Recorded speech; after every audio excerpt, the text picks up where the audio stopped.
Yeah, thank you all for zooming in today. I'm Tom Yasko, the LSC Inspector General.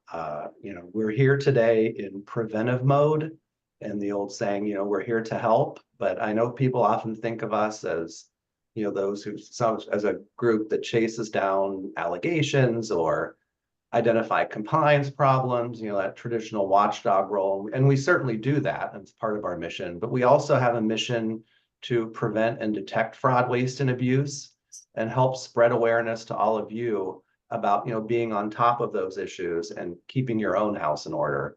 And, in this presentation today, I think we'll identify some red flag indicators and other things, to be aware of and mindful of as you execute your own programming, whether it's LSC funded or not.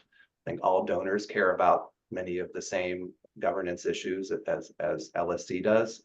And we'll also have some examples from our prior work about where things really did go wrong, and talk about how to prevent those types of things from happening in your own organizations, and how to make sure you have strong controls in place, and being vigilant and aware of indicators of fraud and how to report them as well, since those types of things, once they get out, can cause a lot of actual and reputational harm. But as I said, we are in preventive mode here. We are here to help, and we hope this presentation is very useful and informative for all of you, as you want to make sure that every dollar invested in civil aid is maximized and goes for that purpose and isn't wasted in any way.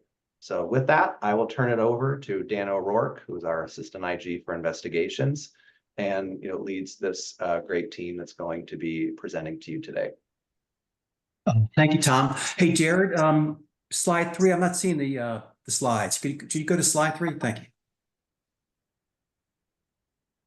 Okay, so the mission of the Office of Inspector General. So Tom talked about detecting fraud and preventing fraud, but also we want to perform audits and investigations, conduct proactive initiatives, keyword proactive, to help identify internal control weaknesses at particular grantees that need some suggestions, support related to their policies, as well as their implementation of those policies. And we also want to identify insights or challenges, risk associated with different things that we have seen in the field from our hotline, that can help not just LSC, but also all the different grantees, to spread the word, to get the word out how criminals are devising their plans to steal money typically, and those best practices that we could provide to those all the grantees in terms of how to prevent from being a victim of a theft or financial crime. Next slide. So here's the agenda. OIG overview: types of frauds investigated by the IG, situations that create opportunities to commit fraud. We'll give you different fraud examples with best practices in terms of how you can prevent the frauds. The cost, you'll see that there is a cost related to folks that steal money that is meant for those clients that really deserve those services that you provide. There's a cost, and it can be criminal, can be civil, can be administrative in nature. We'll talk about internal and external cyber threats, which is a growing significant trend for everyone, business, nonprofit, or whatever. It's a significant issue there as well. And then all different OIG fraud prevention resources that might be available to you through our OIG website. Next slide. Here's the types of frauds that we investigate typically. Accounting frauds, meaning folks that have maybe in the accounting department, and they're not being supervised properly and start stealing slowly over time, and then no one asks questions, no one challenged them, and then over time, 3 to 4 years, a significant theft occurs.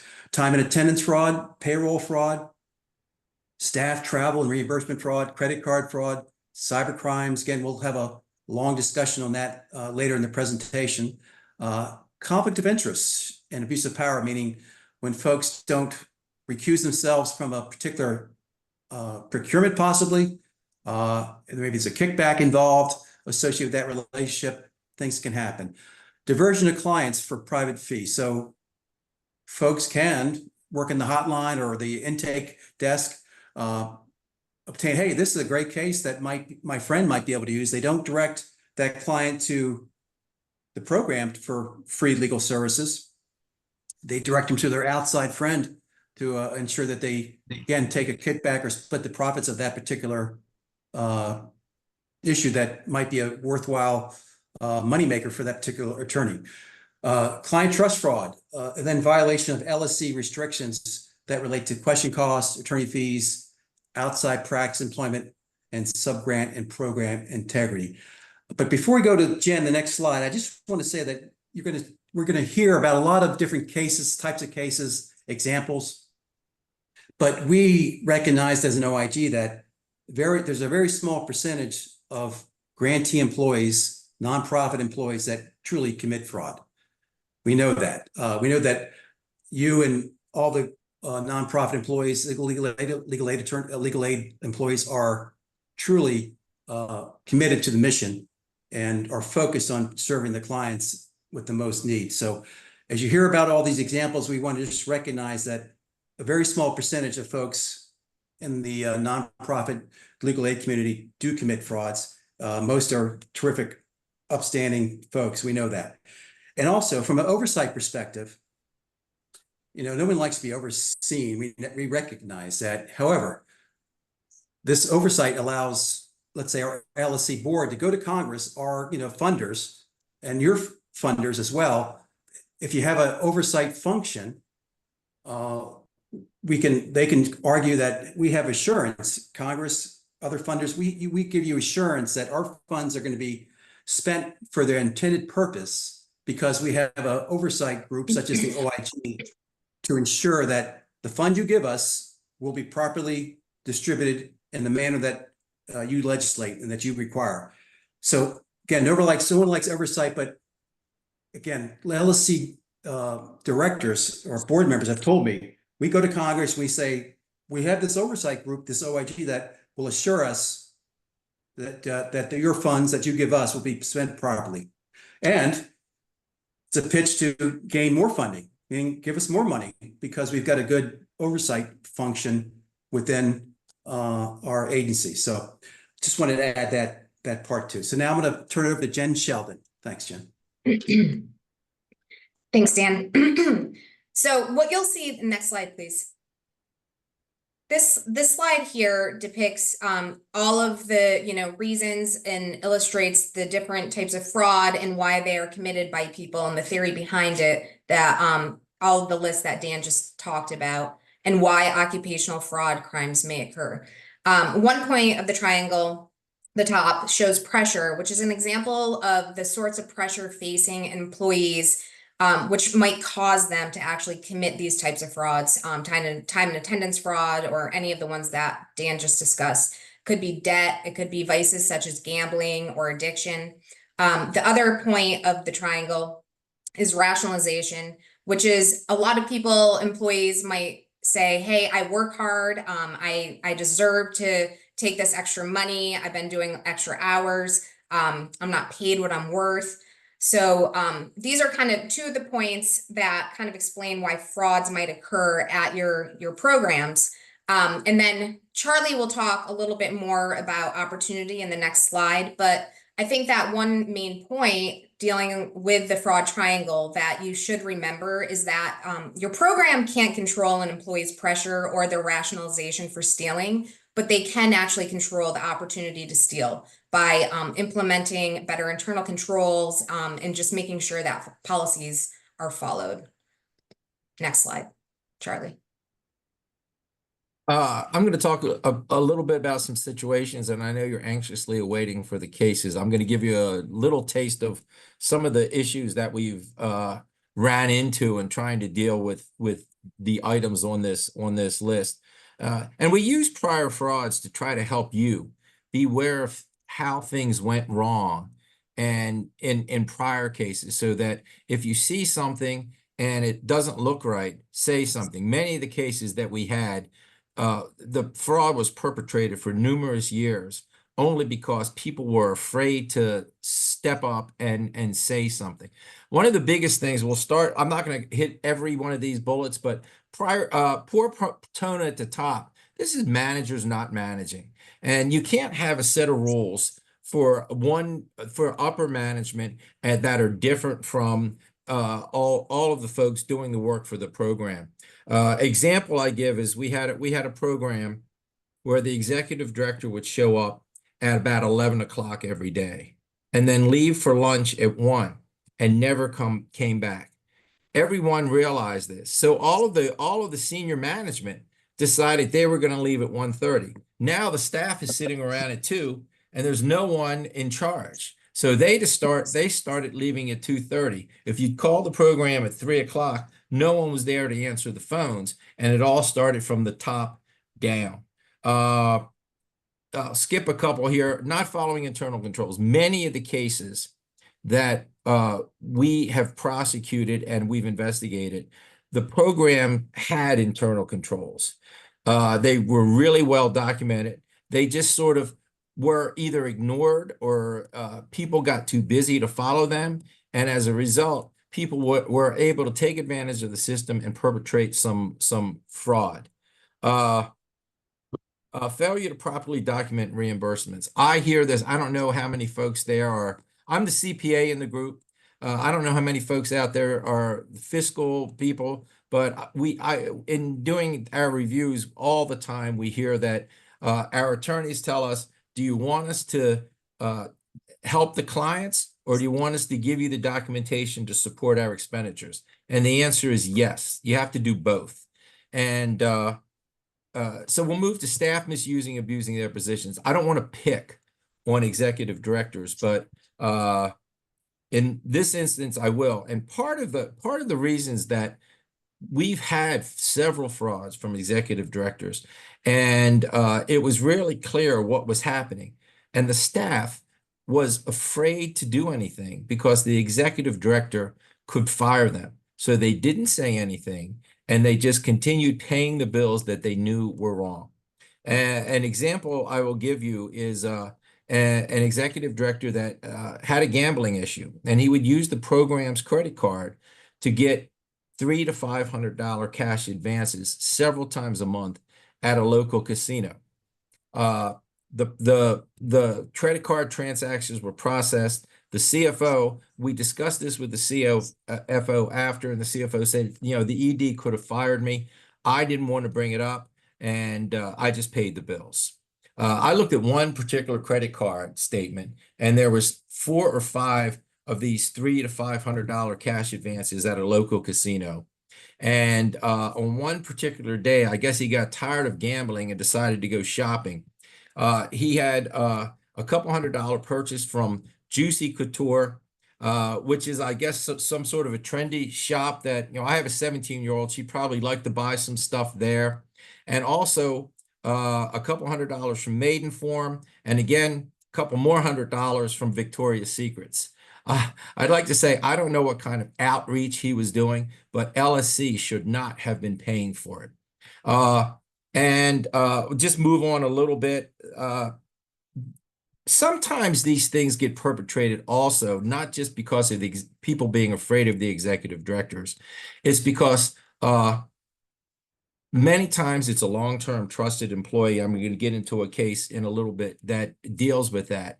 And people believe that the person who have dedicated 10 to 12 or 15 years to a nonprofit would not steal because they're taking a smaller salary, maybe in some instances, to do work for the common good. But if you're stealing, the salary is really not as small as the staff might think it is.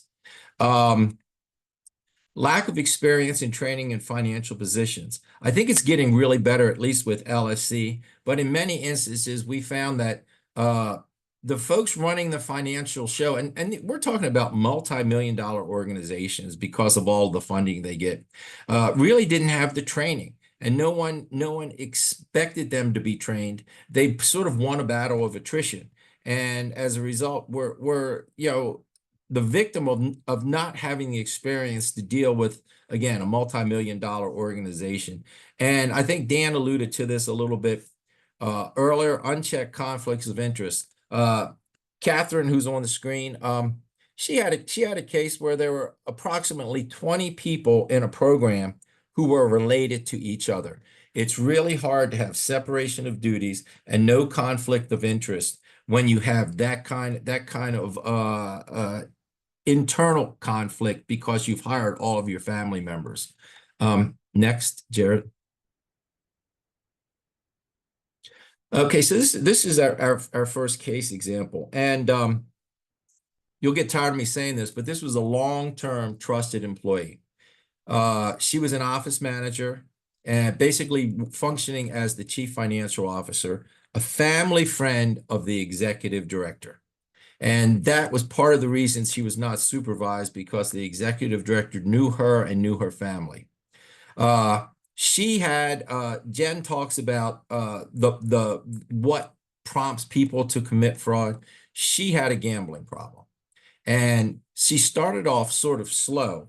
What she would do is she would put in the check register a $1,500 check to say Office Depot.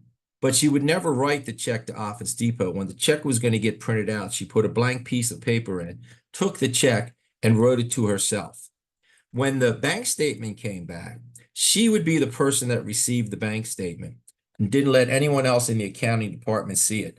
She would take the copies of the negotiated checks that accompanied the bank statement and shred them and just pass the bank statement that had the check number and the amount to the accounting staff to do the bank reconciliation. They never saw that the check didn't go to Office Depot and it went to her. Like I said, she had a gambling problem. So she used the program's credit card to get a $300 cash advance. And the reason it was $300 because she was doing this at a place called Wanda's Bargain Basement.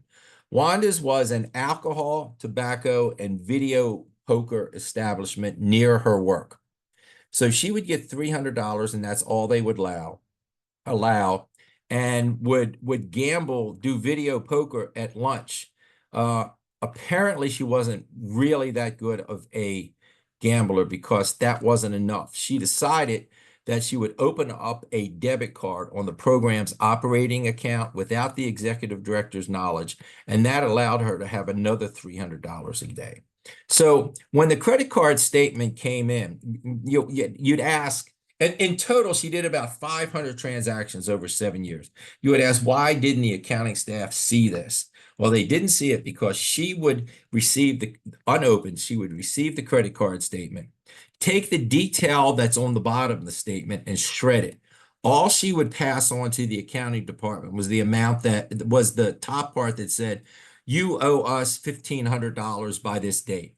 I don't know if anyone who's listening to this would pay their credit card bill if all they got from Citibank or whatever bank you dealt with was a statement saying you owe us $1,500 and didn't give you the details what the transactions were. So she got very comfortable. Like I said, this went on for about 7 years. So she got so comfortable that she started setting up electronic payments from the program's checking account to pay for her internet, her gas and electric, her telephone, basically paying her monthly bills. And finally, she set up her boyfriend as a program contractor. He didn't do any work. She just wrote him checks. Again, over 7 years, 500 transactions, the total fraud was about almost $200,000, $195,000. Her father owned a family farm that he told the court when we went to sentencing, she pled guilty, and he paid the program back. And he told the court that his family's owned the farm for 100 years, and they would probably never own it again because he had to borrow the money against the farm to pay off this theft of hers. So the judge in this, I asked the prosecutor, what did he think this person would get. He says, well, she paid it back. It's a first time offense. She'll probably get, 3 to 5 months. He says this judge is pretty lenient. He gave a guy that robbed a bank 6 months a little while ago. So we go to sentencing, and the judge was not very happy with this lady. He told her that not only did she steal from the program, LSC, the federal government, he said you stole from, and he named every county that this program serviced. You stole from all of the poor people in all of these counties. And he gave her the sentencing guidelines was 6 months to 24 months. He gave her 22 months in a federal prison. And I guess the only redemption for her was that she went to the same federal prison that Martha Stewart went to. So maybe she had nice curtains. I don't know. I never went there. Next. So how can we help prevent this? Separation of duties. You shouldn't have the person that's paying the bills open up the credit card statements and the bank statements. Do the monthly reconciliations, but don't do them if you only have part of the documentation.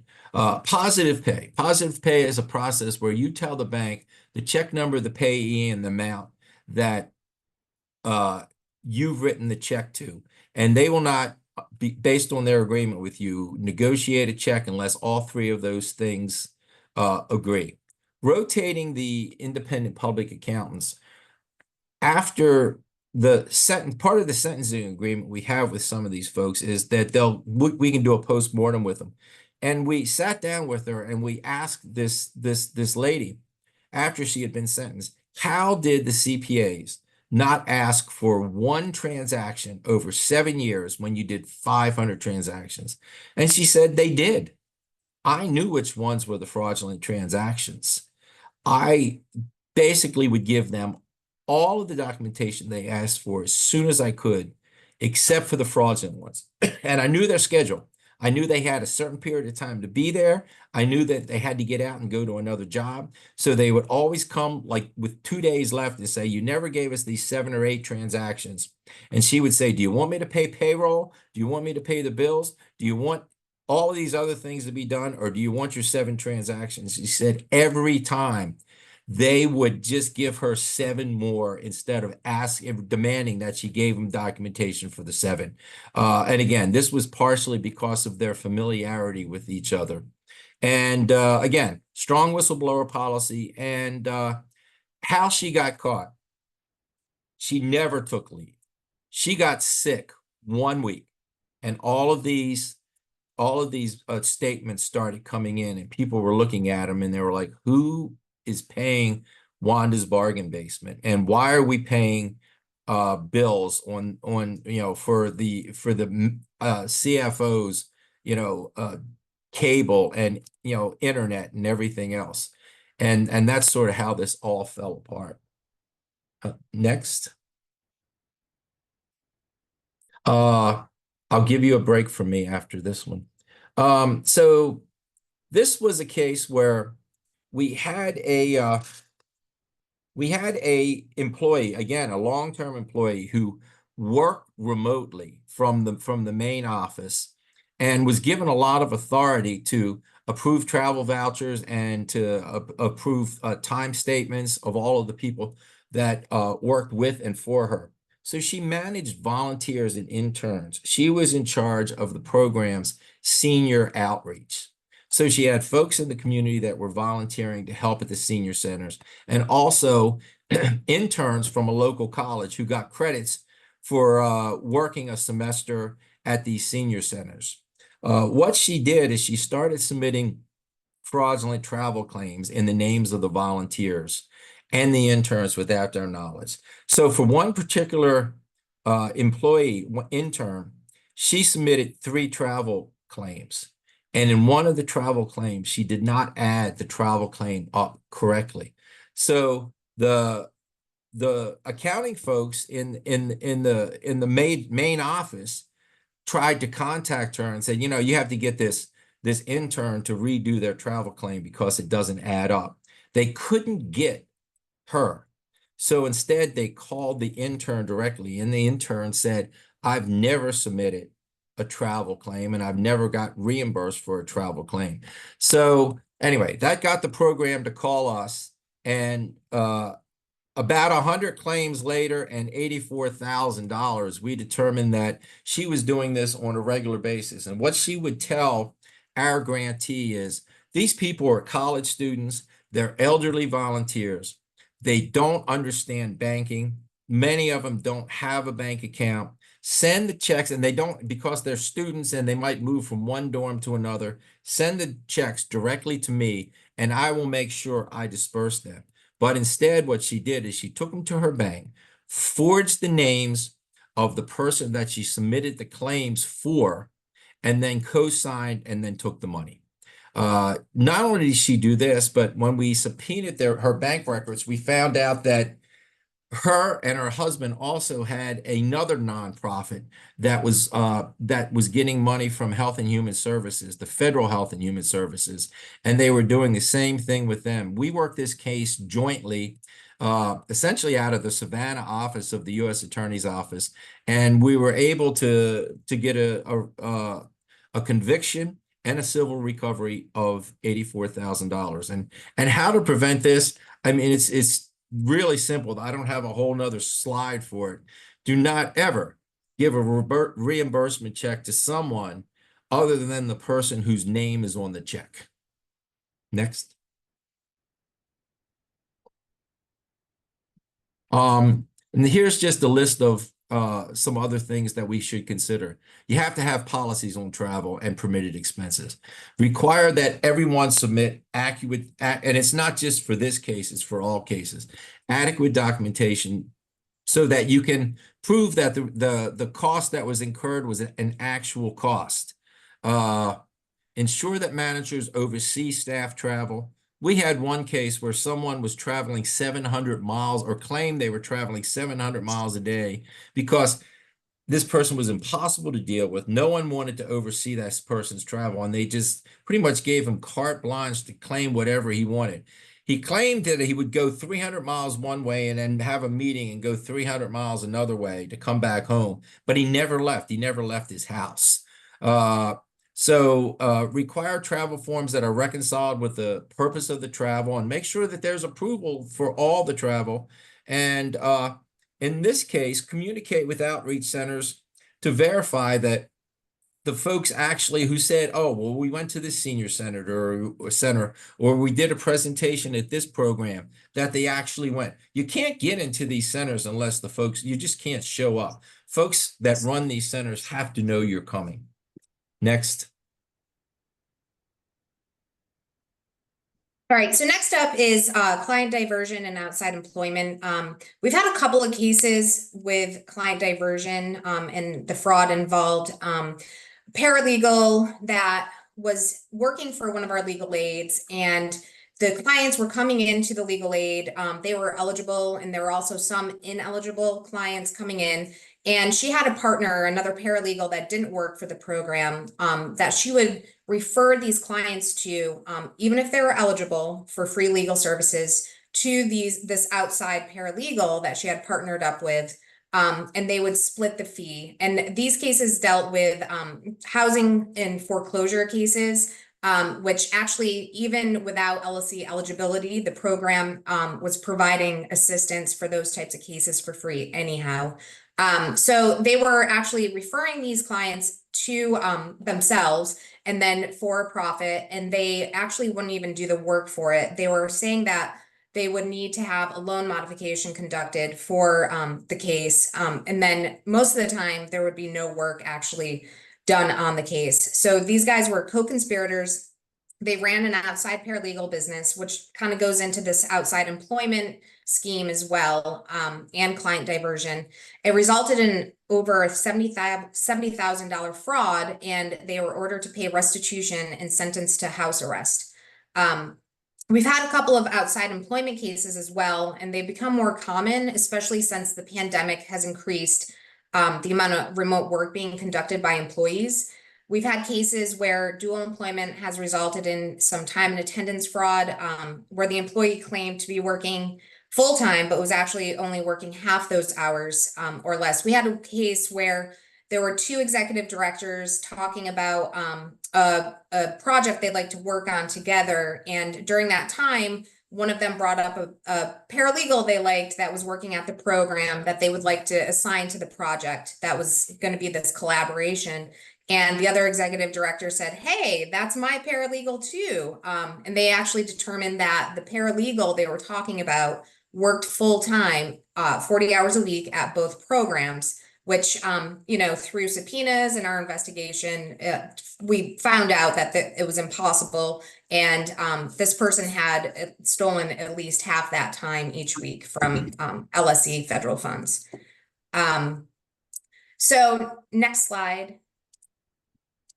So there's some prevention and detection for diversion outside employment involves just mostly ensuring proper oversight of your intake process. And this is specific to client diversion and your case management system. You want to make sure that you have policies in place that prevent an employee from outside practice or employment that would create a conflict of interest with the program mission or its clients. So that would be, you know, making sure that they sign something that they aren't going to take on a client on their outside business. We strongly suggest that you implement an outside employment policy and request form that requires staff to certify that the outside employment won't interfere with program work hours. And then it would require approval by the executive director or whoever's in charge. Implement a conflicts of interest policy and conduct periodic internet searches on employees to detect any outside work. This is a lot of what we do when we'll come in and do a fraud prevention review. It's very quick to do this, and you'll be amazed by what you're able to uncover. Making sure that you're checking time records against court dockets and travel records. So this is for your attorneys or your paralegals. Ensure your intake procedures create an audit trail of clients. So that's within your case management system or whatever software that you have, or even a paper trail. And prohibit any shared passwords for the organization systems, such as your case management system. And this is a good time to bring up that a lot of suggestions that we have on outside employment or even client diversion, and a lot of the topics that we are going to discuss today are available on our website, which is oig.lsc.gov. And we've created advisories that go into a lot of detail on how to prevent these types of frauds. Next slide.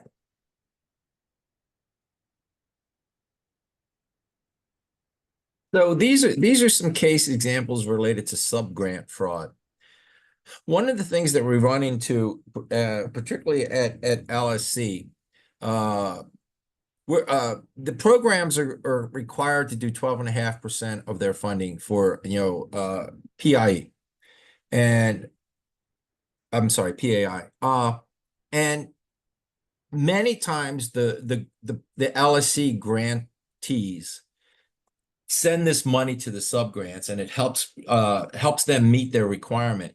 Then they sort of forget about the fact that there needs to be oversight and monitoring of these programs. So one program, we have two programs. I'm going to talk about one. Catherine's going to talk about another. The executive director pretty much controlled the checkbook and paid for meals, travel, and holiday cards and invitations.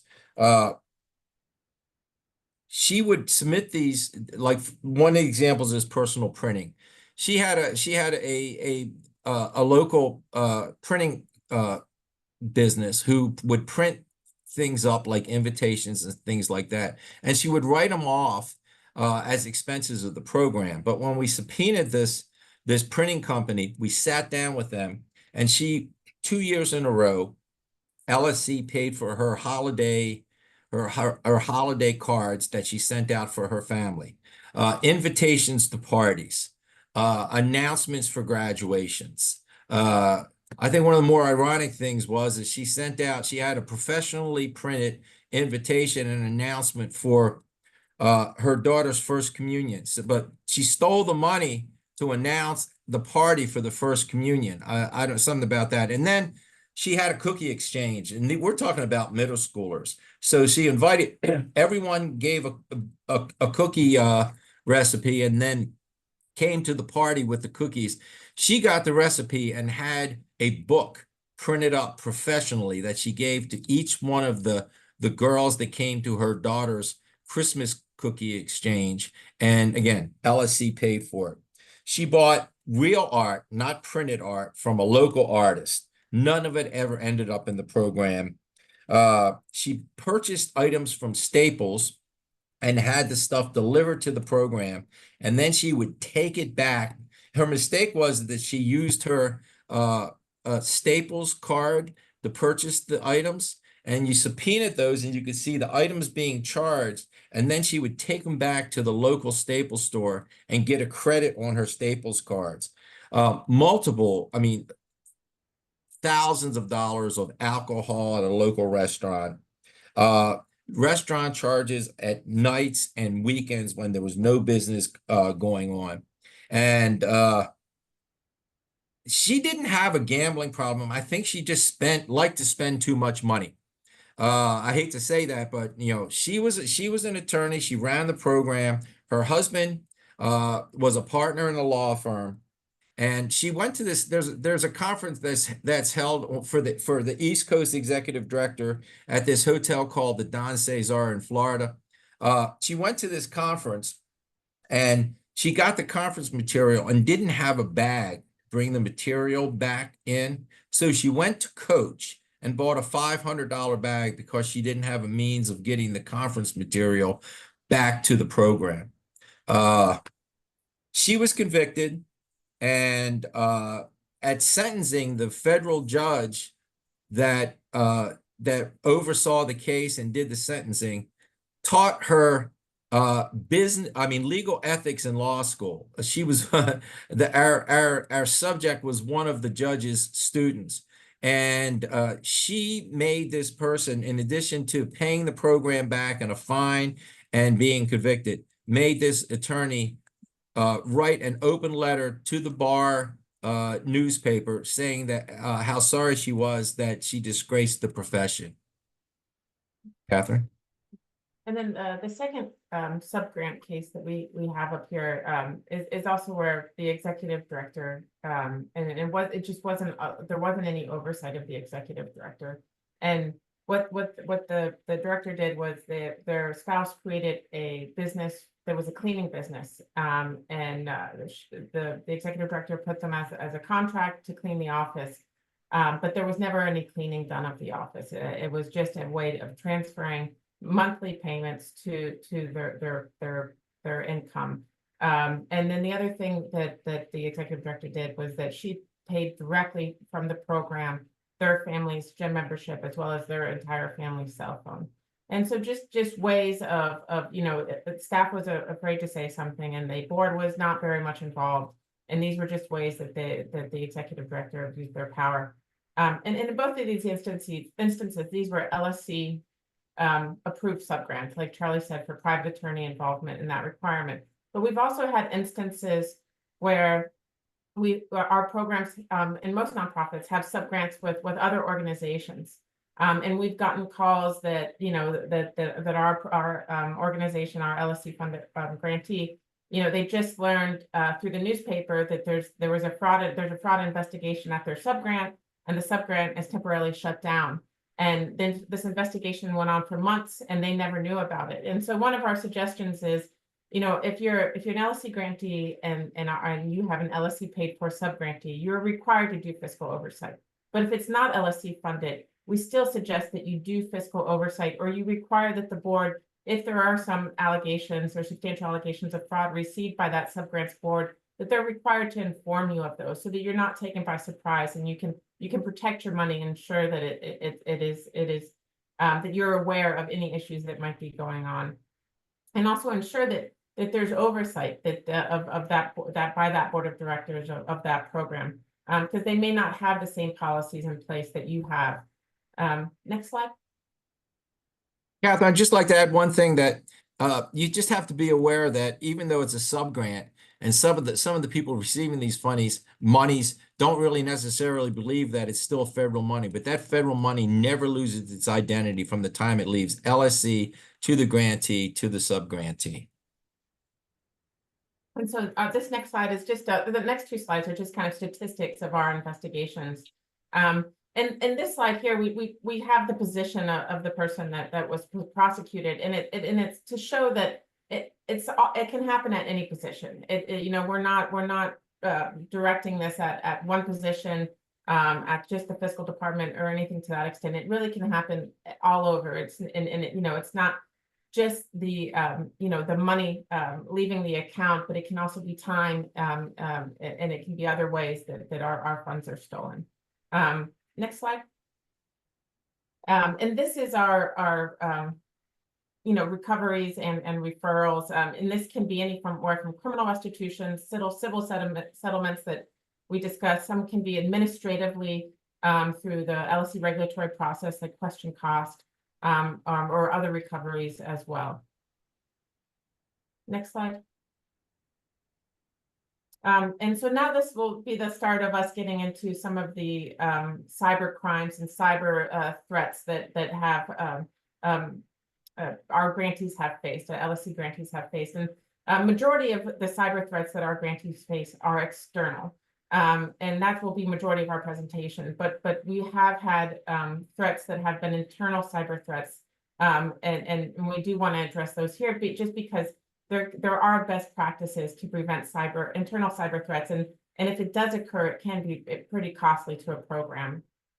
So in this example, what happened was there was an IT manager for a legal aid that the legal aid at the time had decided that they were going to use an external IT contractor instead of having an employee kind of run the IT department. And they had not announced that yet. And what this IT manager did on somewhat of a regular basis was that he would use his administrator rights to look at the executive director's email. And so in one instance, he saw the executive director's email to the board president, basically discussing the future request for this IT manager to resign. And then when he saw that email, he forwarded that email to himself. And within the 24 hours after referring that email to himself, he created a fake administrator account in the name of a contractor that worked for the program. And so, and with the administrative rights, you know, basically gave that account, you know, free reign within the network of the program. And so within just a few days of that time, the IT manager was asked to resign, and he left the program. Within just a short period of time after leaving the program, he used that fake account to access the program's network over 30 times. And so once the investigation happened, we were able to see 30 times that fake account was in the network. And many of those times, it was difficult to actually pinpoint what he may or may not have done within the network. But what we were able to show, and we worked this case with Secret Service, is that on at least one occasion, it was a Friday before a long holiday, the former IT manager used that fake account to disconnect the entire statewide program from their wireless network, so that when the staff went in on Tuesday to begin work and to start working with clients and assisting them, they were unable to. Their network was completely down. And so this went through a series of investigation to figure out what the issue was, to get the program back up and running, and to figure out what happened. And so this all caused damage to the program. And when they called us, we worked with them to figure out exactly what happened. We worked with the Secret Service to get the documentation that we needed to prove what happened and that damage was caused. But we ended up charging them with computer crimes, which is a federal crime where you don't actually have to show damage. You just have to show that there was an intrusion by someone, and they ended up getting being prosecuted and then had to pay the damages. Next slide. So the thing with insider threat is that typically somebody, if it's an insider threat, they have access, and that you are really at you really do need to protect your systems and your data. And so we developed, and as Jen said, we have an advisory on our website that kind of gives you best practices for prevention and detection. But one of the things that we would say is making sure that there's enough controls over administrative rights. In determining what that means for you and what makes sense. If somebody has administrative rights, do they need prior approval to use those administrative rights so you know what they're using them for? Should you do periodic audit trails of those administrative rights so you can see exactly what that person is doing on a periodic basis? And then making sure that you are tracking who's coming in and out of your network, but also when you terminate an employee, make sure that you take immediate action. There should be a checklist that you have, and that you should ensure that you're no longer giving access to that person, and ensuring that there's no way for them to get into your system. And here there was a fake account, so taking an assessment of the different accounts that are within your network and saying, is this one that we allowed? Is this one that we approved? Because here they would have seen a fake account in the name of a contractor that should never have had an account as name. Next slide. So Catherine just went over insider threats, and next we're going to go over some external cyber threats that we're seeing against our grantees, which we're seeing are more and more prevalent as time goes on. The first one is, well, we're focusing on these two mostly because they're the ones that we're seeing the highest incident of coming in through our hotline. Business email compromise is a type of cybercrime where the cyber criminal uses email to trick an employee into sending money or divulging confidential information from your organization, such as grantee bank account information or personally identifiable information, PII, to the threat actor. And typically the ultimate goal of a BEC scheme is to divert funds through this financial transaction, such as a wire transfer or a gift card purchase. We'll talk a little bit more about like specific schemes that we've seen. Ransomware is a type of malicious software or malware, which is designed to block access to a computer system until the organization pays a sum of money. But something to note is that even if you have your data backed up and you can access it, it's in the cloud, and your organization isn't actually shut down from the ransomware, there is still the potential that the threat actor may threaten to share this data in the public sphere, unless a sum of money is paid as well. So as you can see, we've had 65 cyber attacks reported since October 2018. The numbers continue to increase, pretty much by the week. And a quick side note for any LSC grantees that are listening in here today is that the LSC terms and conditions require that you report to the OIG within 2 days of discovering that you've been the likely victim of a cyber incident. And it is really important that you do so, since we aim to act as a resource for you and also quickly just get that information out to any other grantees about new schemes that we're seeing, just to help them kind of prevent those from happening. And just any kind of education is really helpful. Next slide. So BEC scams that target vulnerable business processes. So we've had numerous payroll direct deposit scams at our grantees. So an example of this is when a threat actor will contact HR or payroll and they're pretending to be an employee that would like to change their direct deposit information, and the HR employee makes the changes without any kind of two-step verification, such as calling the employee to ensure it's a legitimate request, or emailing that employee through the known actual business email. They're usually realized within the first or second missed paycheck, so they're not the biggest losses we've seen due to a BEC scheme, but it's definitely costly to the grantee, because they need to make those payroll payments to the affected employee, even though they technically already did. Next is vendor payments, where the threat actor pretends to be a vendor seeking payment for services that never occurred, and the employee just doesn't verify that the invoice is legitimate, or that the service was done before paying the vendor. And then one that we've seen at least 3 times is the gift card BC scheme, where a threat actor pretends to be a CEO or an executive director, a CFO of an organization, and they request through email that an employee purchase gift cards for them to use as incentive awards or bonuses for employees or for some other business purpose. But after the purchase, and again, so a side note is these threat actors, somehow they will do a lot of research and they'll target new employees for this type of scam. So after the purchase, the employee is then directed to send the pictures of the gift card codes to the executive director's email, which happens to be the threat actor's email. But obviously it's really them that receives the information, then they're able to utilize those gift cards, and then the programs out those funds. So a grant remittance scheme, that is the biggest loss to date that we've seen with a grantee. This one is where the perpetrator used fake email domains to imitate an employee at LSC and a grantee employee.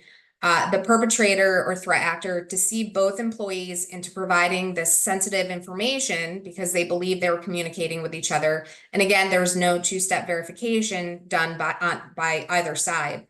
The grantee filled out a bank change form and provided along with financial data via email to the threat actor. The threat actor used the fake domain emails to have LSC switch the grantee direct deposit bank account info to the threat actor's bank account info.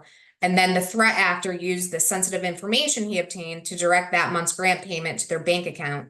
So that month's grant payment was a total loss of 1.1 million.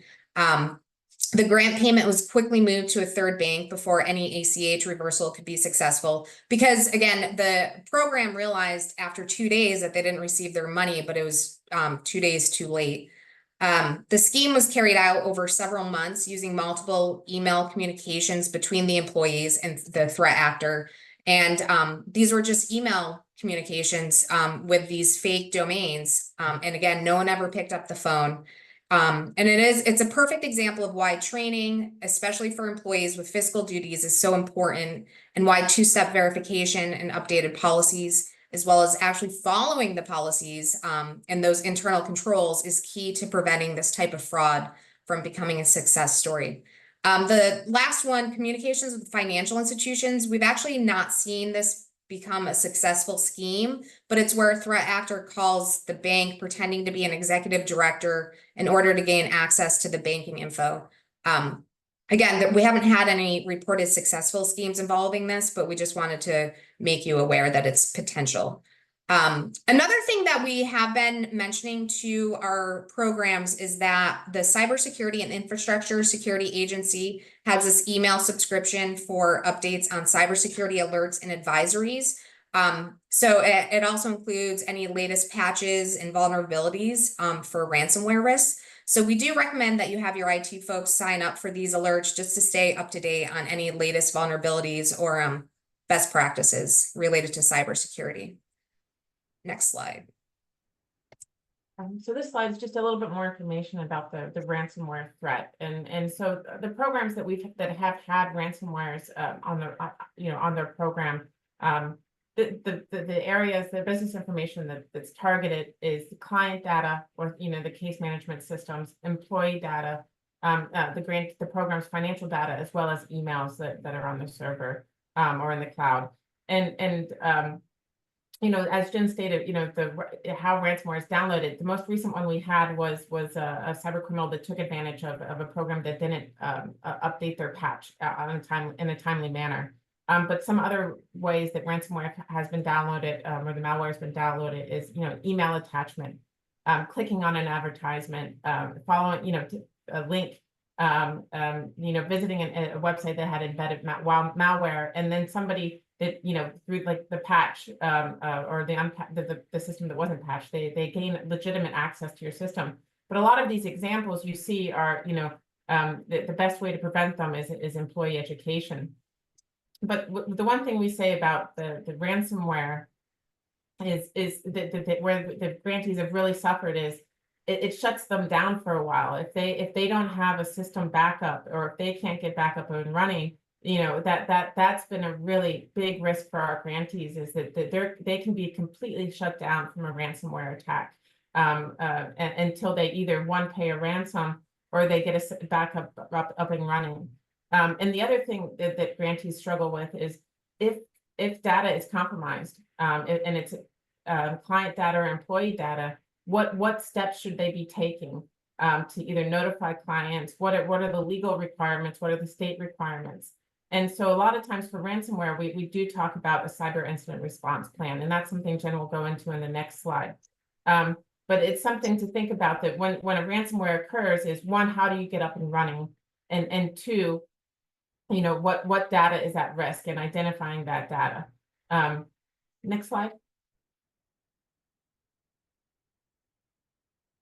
And so these are tactics that we've seen used by cyber criminals, and these include both business email compromise and ransomware. As you can see, the malware is typically the ransomware culprit as far as the tactics used, as well as an intrusion and gaining legitimate access to your system. But some of these other ones, such as social engineering, email spoofing, and spear phishing, you'll see a cyber attack, similar to the one that Jen talked about, that was the $1.1 million grant remittance scheme, where they're using multiple tactics. Social engineering is so common now, with AI and ChatGPT, all of these new systems. The cyber criminals can make people believe that they're talking to somebody that they know, and they can impersonate that person so well, whether they know that person's on vacation, whether they know that they're a new employee. A lot of times we see cyber crimes target new employees, whether through payroll or whether impersonating that person because they know that they're new, and the name is common to the financial staff because they just process their information. And then email spoofing, right? Paying attention to those slight changes in the email. And spear phishing, using the social engineering tactics to make phishing emails so personal, so targeted, that they really can fool most people. And these are why the employee education is so important with cyber crimes. Next slide. All right, so how do we prevent cyber threats? So I think that you'll hear this a lot from many different sources. Probably the most important is providing cyber training to staff and alerting employees to known scams. And another side note for LSE grantees, just recall that the grant terms and conditions do require that you provide annual cybersecurity training to everyone in the organization. And just know that LSE will pay for that too, for your organization. So in terms of, more prevention, never provide user IDs, login credentials, or PII in response to an email. Don't click on pop-up ads or links, attachments, and suspicious email, as Catherine had mentioned in the ransomware slides. Make sure that you're using multi-factor authentication or some other kind of authenticator app. Implement two-step verification for changes. Don't become the victim of a 1.1 grant remittance scheme just because you didn't want to pick up the phone. Ensure that written payroll account change policies exist and that they're followed. Make sure that you're backing up your data regularly and verify the integrity and the restoration of those backups. That's going to help you if you do become a target and victim of ransomware. And I mean, the old saying goes that it isn't if you'll get hit, but when. So just be prepared, and have a cyber incident response plan in place. Do your best to stay on top of any known vulnerabilities and new schemes. And that's going to be kind of your first defense against any kind of cyber attacks. Next slide.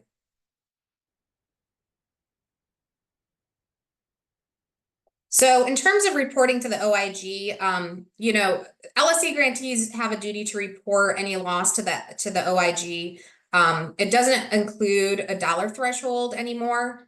It does include a duty to report when you've been the likely victim of a cyber incident. So just remember, we're here to help.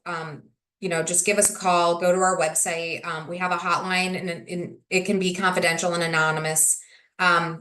In terms of cyber incidents, we've created a new cyber attack report form, which is really useful in compiling the information needed to report an incident to law enforcement and the FBI.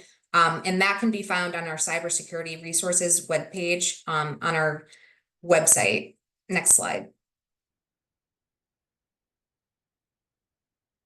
So these are kind of all of the fraud prevention resources that you can find on our website. One of the things that we do is called a fraud prevention review. So that is a service that we do offer. So if you are all interested as an LSC organization, contact us and we'd be happy to come out and do a fraud prevention review for you. As I mentioned earlier, our website has a host of resources, including fraud prevention advisories on a slew of different topics and different guides. So just definitely check us out there. And now we can open up the presentation to any questions. And then we'll also go through any questions that you guys had put in the chat. So I was just going to do a couple of the logistics questions from the chat as well. One is that will our PowerPoint be made available? And so when MIE provides the recording of this, we'll definitely let them provide you with our slides as well. So we'll definitely let MIE provide those to you. And then as far as a link to like the newsletters with our advisories, on our website, www.oig.lsc.gov. There is on the main screen on the right side, you can sign up for our email updates. So you'll get updates about more than just our advisories, but you'll get basically an email to you whenever we have an update, such as an issuing a fraud advisory. And then the other question we have is, best practices related to referring clients from intake to private attorneys and what the best practice is for that. And so we know a lot of programs do refer clients to other nonprofits, but we also know that there's times, especially depending on the case or just the location that you are, that referring a client to a private attorney is the best way to go. And so our recommendation is not to say that that's not good. It would be just to have a policy, so that intake staff knows what's permitted, that you can provide, you go to the lawyer referral service one, or you go that these are the private attorneys that you're allowed to refer to because of the case type. Whatever the reason is and whatever the process is, just making sure that you have a policy and that intake staff knows what that policy is. But also that having a policy that says, you can't get, a personal gain from referring clients, that your intake staff should not, they know that they should not be getting a kickback or some other sort of fee related to client referrals. Sorry, go ahead, Jen. And Catherine, I was just going to add that I think a lot of state bars have a lawyer referral program. So if you'd ever want to partner with those, that might be a good way to go as well. And if any other questions, you can put them in the chat or feel free to ask.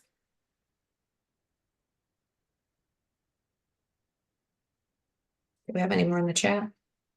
No, I don't see any more.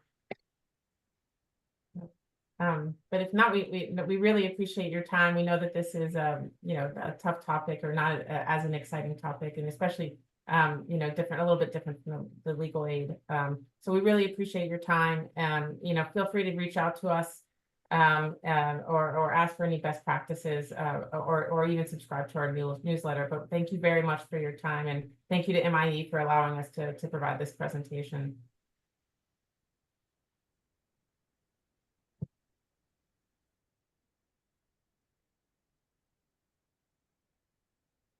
Great, thank you all. If you have any last minute questions, feel free to put them in the chat. But we appreciate you joining us this afternoon or straddling the morning to afternoon, depending where you are. Wanted to remind you that we will be following up later this week with an email to provide feedback on this presentation. That's really important for us at MIE so that we can hear from you about what additional training topics you would like to hear about. We do take that information in and share it with our training committee to look for additional presenters and additional topics to bring to the MIE community. So we appreciate you filling that out and sharing your thoughts with us.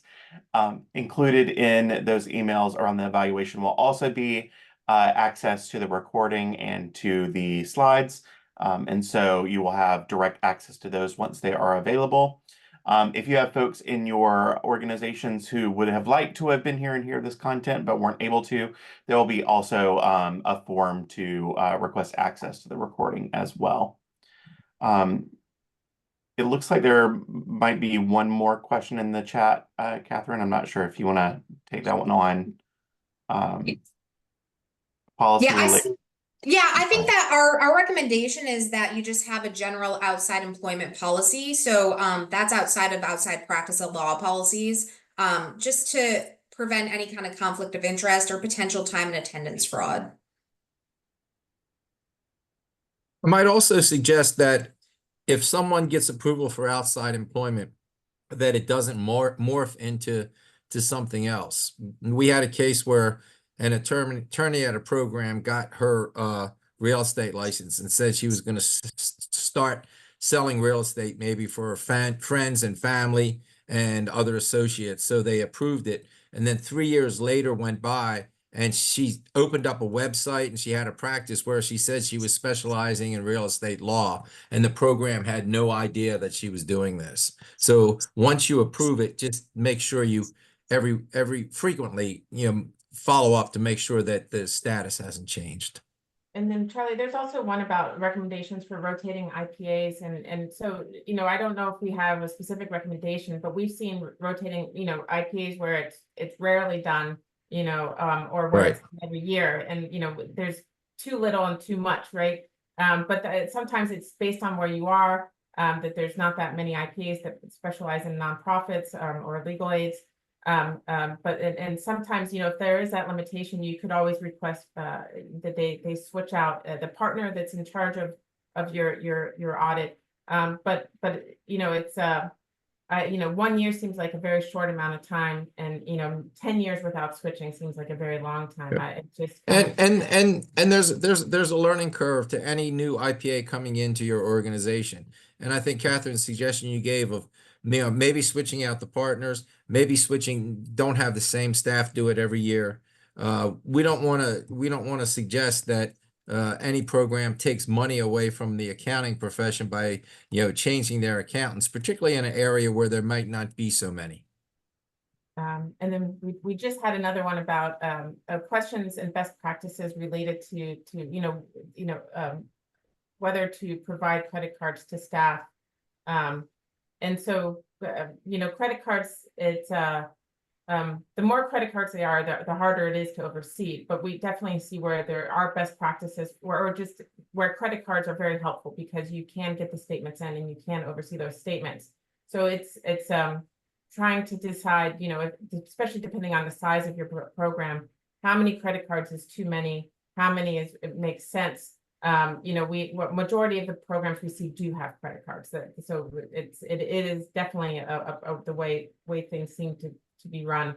But it's making sure that how many are out there, who has access to each one. Just because it's in somebody's name, we've seen where multiple staff may have access to those credit cards. And what is the purpose of those credit cards, and ensuring that you are, programs, making sure that you're getting the supporting documentation for every purchase that's on there. Charlie and Jen, do you have? I think you have to be diligent with, if you're going to entrust someone with a credit card, they have to be really good about making sure that they collect the documentation and the receipts from all of their transactions.